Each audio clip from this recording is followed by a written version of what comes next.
Live TV express Hindi news channel जो रखता है राज और समाज की हर खबर पर अपनी कड़ी नजर। देश विदेश की खबरों के साथ ही आपके समाज और आसपास हो रही घटनाओं से भी हम कराते हैं आपको रूबरू। तो आइए चलते हैं कुछ खबरों की ओर, जिसकी पड़ताल सिर्फ और सिर्फ लाइव टीवी एक्सप्रेस की टीम करती है। आज की कुछ खास खबरें आप देख रहे हैं लाइव टीवी एक्सप्रेस न्यूज और मैं हूं आपके साथ अनुष्का। प्रतापगढ़ के लालगंज अजहारा में प्रतिष्ठित व्यवसायी व समाज सेवी जय कौशल ने सामाजिक एकता को बढ़ाने के लिए सभी वर्गों के लोगों का सम्मान कार्यक्रम का आयोजन किया, जिसमें दलित, पिछड़ा, क्षत्रिय व अल्पसंख्यक समाज के लोगों का सम्मान अलग अलग तारीखों पर प्रभा मैरिज हॉल में होना सुनिश्चित किया और क्षेत्रीय जनता को वे उक्त तारीखों पर प्रभा मैरिज हॉल पहुंचने हेतु निमंत्रण भिजवाए। लेकिन एक दिन पहले सभी कार्यक्रमों को मैरिज हॉल के प्रबंधक महेंद्र मिश्रा द्वारा कैंसिल कर दिया जाता है और कहा जाता है कि हम आपको कोई भी कार्यक्रम नहीं करने देंगे। इस तरह की घटनाओं से आयोजकों को बहुत ही सोच विचार कर ऐसे मैरिज हॉल को बुक करना होगा। कहीं ऐसा न हो कि अन मौके पर उनके कार्यक्रम न होने पर उन्हें सामाजिक तौर पर बेइज्जत होना पड़े।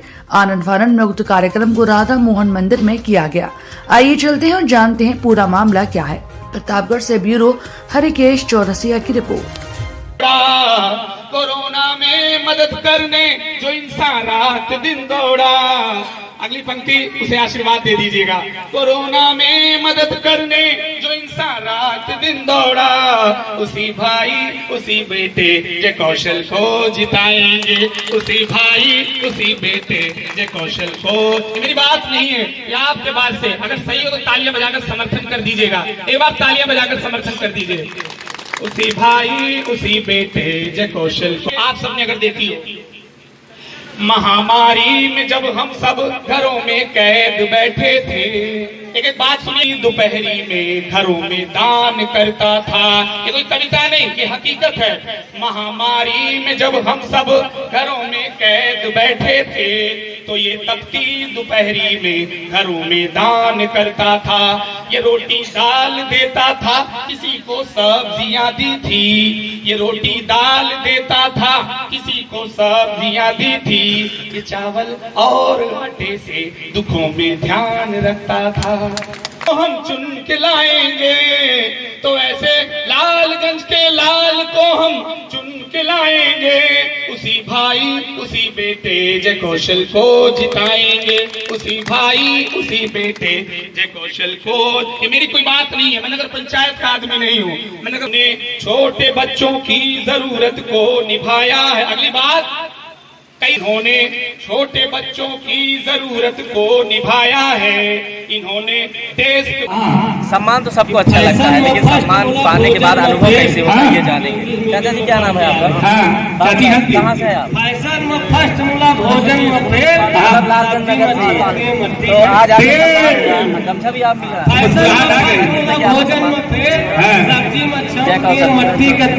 इतने दिन आपको सम्मान मिला, कैसा लग रहा है?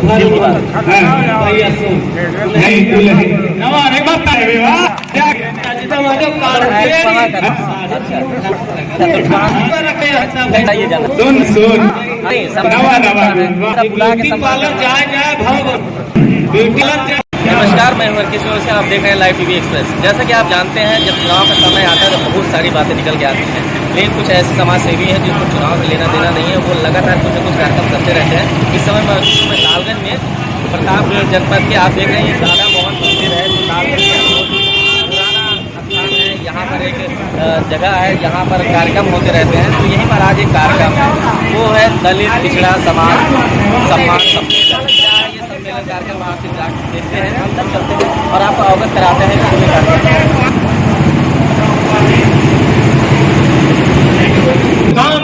आप देख पा रहे हैं। मैं मौजूद हूँ काम भी आएंगे, जिंदगी में वो आयाम भी आएंगे। और आप फूल जो काम भी आएंगे, जिंदगी में वो आयाम भी आएंगे। अध्यक्ष पद के लिए धैर्य से तुम समय की प्रतीक्षा करो। राजनीतिक नहीं, धैर्य से तुम समय की प्रतीक्षा करो। और भी आएंगे, आम भी आएंगे, जिंदगी में वो आएंगे। क्या बात है, बहुत ही। एक बार तालियां बजाएं। लखनऊ से विपुल जी ने सारी बातें मैसेज वाली, संदेश वाली कही हैं। मैं चाहता हूं कि हमारे बीच में तमाम हमारे वरिष्ठ जन बैठे हैं। मैं चाहता हूं कि कोई बंधु जरूर आए और अपनी बात रखे। का सम्मान किया जा रहा है, आप मेरे चैनल के माध्यम से ये सब चीजें देख पा रहे हैं।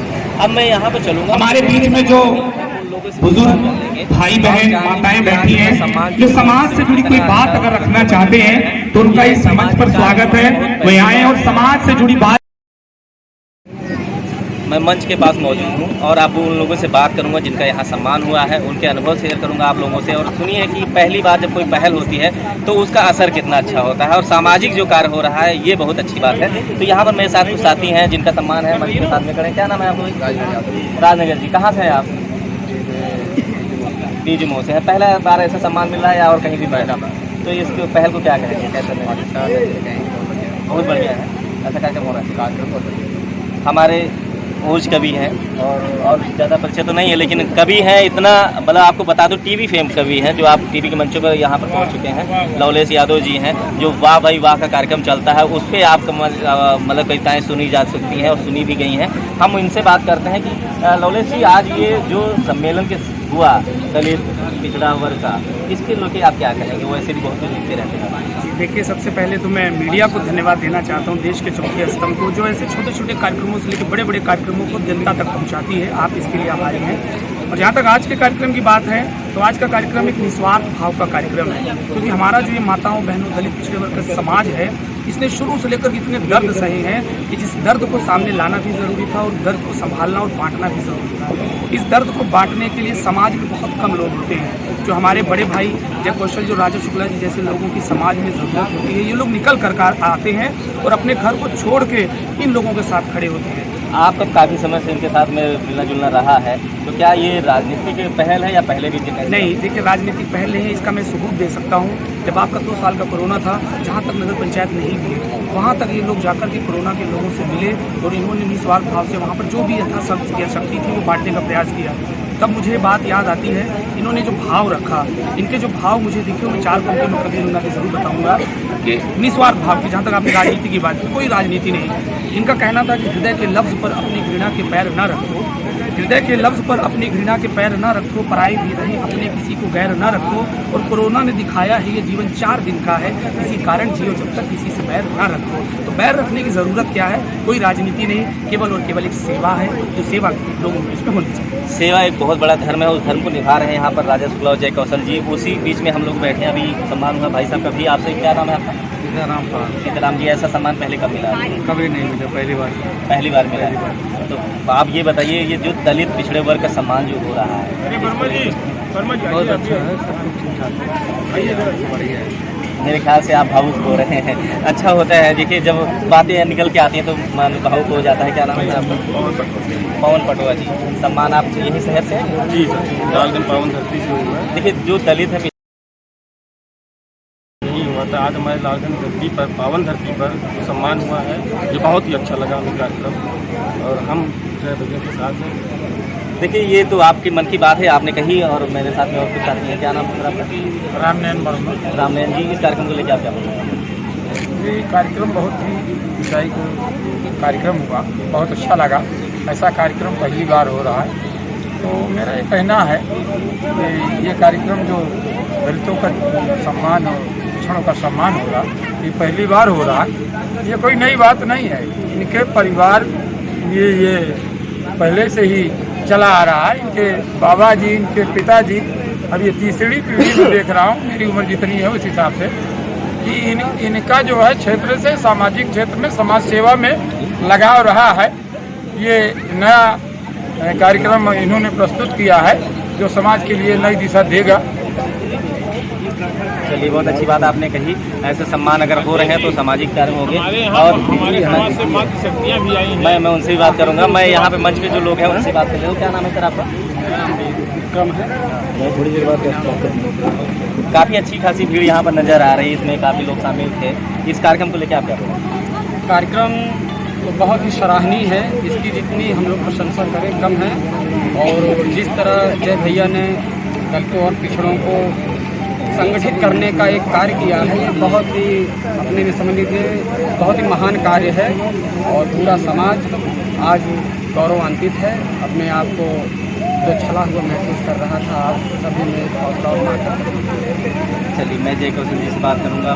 तो वो इस कार्यक्रम में आयोजित रहे हैं और यहाँ पर इतनी बड़ी योजना के तहत काम कर रहे हैं। तो सर, ये जो कार्यक्रम आप कर रहे हैं दलित पिछड़ा सम्मान, ये हमेशा कोई भी वर्ग का सम्मान हो तो उनके लिए सम्मान की चीज़ें इकट्ठा करने में लगे रहते थे, आज इनका सम्मान आप कर रहे हैं। जी देखिए, अब आज हम खड़े हैं, अब इसे कहें तो कि ये मेरा ही परिवार है, ये मेरा ही परिवार है जहाँ आज हम खड़े हैं अपने समाज में। 18 तारीख को हमने सैलजा मंडपम में ब्राह्मण समाज का चरण पूजन और आरती किया, बहुत अच्छा लगा, हृदय को छू लेने वाला कार्यक्रम था। और शायद मैं तो ये कहूँगा कि मैंने अपने जीवन को उस दिन खरीद किया। और आपने जो एक कार्यक्रम नया किया है, ये भी ऐसा कार्यक्रम है जो धन्य हो रहे हैं, लोग कह रहे हैं कि हम यहाँ पहुँच रहे हैं। देखिए, इस लालगंज की धरा पे जो कभी नहीं हुआ वही तो ये जय कौशल करने आया, जो कभी नहीं हुआ। बहुत कुछ यहाँ पे एक नई सोच के साथ, एक नई ऊर्जा के साथ मैं यहाँ पे जो नई नई चीज़ों को क्रियान्वित कर रहा हूँ, क्या हम सब की छाती चौड़ी हो रही है, हम सबको गौरव महसूस हो रहा है कि आज हमने अपने समाज को सम्मानित किया है। ये लालगंज में पहली बार हो रहा है। तो ये सब कार्यक्रम जो आपका था, क्षेत्रीय था या जिला स्तर? जी, ये हमने सोशल मीडिया के तहत, अपने कार्डों के तहत पूरे क्षेत्र में, पूरे आप तहसील में जहाँ तक हमारा निमंत्रण पहुँच सका है, वहाँ से यहाँ लोग आए हैं। कुछ भोजन कर रहे हैं तो कुछ यहाँ बैठे हुए हैं, कुछ कार्यक्रम में बैठे हुए हैं। देखिए, हुआ कहा था कि ये कार्यक्रम बहुत ही बेहतरीन तरीके से आयोजित किया गया। जैसे 18 को ब्राह्मण सम्मेलन था, 23 को हमारा ये दलित और पिछड़ा वर्ग का सम्मान समारोह है, और 24 तारीख को क्षत्रिय सम्मान समारोह है, और इसके बाद 29 तारीख को हमने रखा है अल्पसंख्यक सम्मान समारोह, 1 तारीख को रखा है हमने व्यापारी सम्मान समारोह। लेकिन सोचिए कि यहाँ पे अच्छे कार्यों में विघ्न डालने वाले ऐसे विघ्नी लोग यहाँ पे इस धरती पे भी हैं, इस लालगंज में भी हैं, जो नहीं चाहते हैं कि ऐसे कार्यक्रम लालगंज में हो सके। कहना क्या चाह रहा हूँ? मैं कहना ये चाह रहा हूँ कि मैंने 4 दिवस के लिए यहाँ पे लालगंज में एक मैरिज हॉल बुक किया था, जिसको मैंने अपने कार्ड उनसे अनुमति ली। बिना अनुमति की तो मैं अपने कार्ड पे उनके मैरिज हॉल का नाम छपवाता ना। भैया झूठ बोले बताइएगा, मैंने उनसे अनुमति ली, 4 दिवस की अनुमति ली, डेट हुई अब 1 हफ्ते पहले की बात है। सोचिए कि उन्होंने हमको इतना बड़ा धोखा दिया, इतना बड़ा धोखा दिया कि मुझसे सोचिए कि 24 घंटे पहले, कल सुबह 7 बजे, आज कार्यक्रम होना था ना, वहाँ पर होना था, कल सुबह 7 बजे उन्होंने हमसे कहा भैया कार्यक्रम तो हम नहीं करवा पाएंगे। कार्यक्रम की बात को लेकर अगर बात करें तो एक दादाजी अभी हम उनसे बात कर रहे थे, तो बड़े परेशान हुए। वो मैरिज हॉल में क्या नंबर आया तो वहाँ गए थे, उसके बाद वहाँ नहीं मिला तो पूछते हुए बड़ी मुश्किल से यहाँ तक। जी, अब यही तो आप देखिए लालगंज की दशा और दिशा को थोड़ा महसूस कीजिए कि यहाँ पे किसी अच्छे कार्य को बर्बाद करने की कितनी ज़्यादा साजिशें रची जा सकती हैं। मतलब ना तो मेरा कोई भी सम्मान समारोह राजनीति से प्रेरित नहीं है।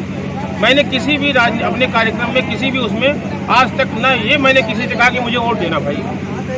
हाँ, लेकिन ये अवसर है, चुनाव एक ऐसा अवसर आता है जब सबको अपना अपना समाज, अपना परिवार, अपना घर, अपने रिश्तेदार, नातेदार सब याद आते हैं। ये एक अवसर था, कहीं न कहीं इसमें सहयोग करना चाहिए था। वो व्यवसायिक थे, उन्होंने विघ्न डाला गया। मैं कहूँगा कि ऐसे विघ्नियों को प्रभु देख रहा है। भगवान बाबा घुसरनाथ से मेरा निवेदन है कि जिसने इस अच्छे कार्यक्रम में विघ्न डाला, ये जो कार्यक्रम हो रहा है ना हरकेश जी, ये अव्यवस्थाओं के बीच हो रहा है, अव्यवस्थाओं के बीच हो रहा है। और जिसने इस विघ्न डाला है, मेरी भोलेनाथ से अगर मैं गंदी नीयत का इंसान नहीं हूँ तो भोलेनाथ से अगर मैं गंदी नियत का इंसान नहीं हूँ तो भगवान बाबा घुसरनाथ से मेरा निवेदन है कि उन्हें उसकी सजा मिलनी चाहिए। चलिए, मैं आप दलित समाज और ये जो पिछड़ा समाज है, इनके लिए आप 2 शब्द कुछ कहना चाह रहे हैं तो हमारे चैनल के माध्यम से। जी बिल्कुल कहेंगे। इसमें कहने के लिए इनके लिए 2 शब्द नहीं हैं। मैं अगर पूरा दिन कहने लगूँ तो शायद मैं कह न पाऊँ। भाई साहब, बचपन से मेरे घर के पीछे, मेरे अगल बगल, मेरा पिछड़ा वर्ग, मेरा दलित समाज, मैं मतलब जिसके साथ हम लोगों ने खेला है, कूदा है, रहे हैं, जीवन बिता रहे हैं, हम उनके साथ ये देखा दादा होता है, ये देखा था है। अब ये सोचिए कि हमका खिलाए हैं तो क्या कहिए, इनके लिए हम क्या कह सके, इतना सब कहा जीवन पूरा हो जाए। और मुझे बड़ी खुशी मिल रही है। बहुत अच्छा कार्यक्रम आप कर रहे हैं और आगे भी ऐसा करते हैं। मैं अभी इसी क्रम में आपके मित्र राजा भाई से बात करूंगा और आपसे सिर्फ इतना बात करूंगा कि अवस्थाओं के बीच में आपका ये कार्यक्रम हुआ, जिस मैरिज हॉल में कार्यक्रम था, मुझे कुछ लोग मिले वो भी बता रहे थे, आपके मित्र भी बता रहे थे। सर इस पे क्या कहेंगे कि ऐसे सहयोग में तो लोगों को साथ देना चाहिए? मैं कहना चाहूँगा थोड़े शब्दों में कि भगवान हर इंसान में, हर जगह, पेड़ में है, पक्षी में है, हर जगह भगवान है। और जहाँ हमारे मित्र महोदय ने ये प्रोग्राम ठाना था प्रभा मैरिज हॉल, ठीक है, वहाँ भी शायद भगवान हमको न मिल पाते। जहाँ अब हम आए हुए हैं राधा मोहन मंदिर, यहाँ मंदिर ही नाम है, तो हमको मंदिर में ही भगवान मिलेंगे, वहाँ भगवान हमको कहाँ मिलते हैं, ठीक। और उसी के साथ कहना चाहूँगा, इसके पहले ब्राह्मण पूजन हुआ था, वो हुआ था शैलजा मंडपम। शैलजा भी एक पहाड़ों की पुत्री थी और तो शायद उन्हें शिव जी की पत्नी भी कहा जाता है, तो वहाँ शैलजा मंडपम में हुआ था, प्रभा मैरिज हॉल में नहीं हुआ था। तो इसी माध्यम से कहना चाहूँगा कि मंदिर में ही भगवान मिलता है, हम लोग मंदिर में आ गए।